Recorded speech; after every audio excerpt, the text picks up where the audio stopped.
Hi folks, Brandon Levi from Evolution Muay Thai here. This is Raquel Harris. Raquel's going to help me show you the basic slip drill that we do here.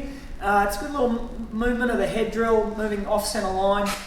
I'm going to throw the jab. I'm going to push the jab out of the face. Now when you're doing this, be careful with the pads. You don't want to poke them in the eye with your finger. I'm going to turn the pad like that. All right, Raquel's just going to change her level a little bit. She's going to drop slightly to the right without turning her head away. She's going to come back with a cross and a hook. Then I'm going to throw the cross. Turning it out like that. She comes back with a hook cross. Alright? Pretty simple stuff, but you can get faster and faster with it. Watch this.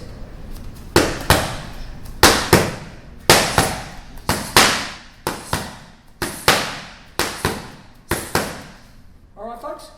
So good little drill. It's very simple, fairly straightforward, but good little drill.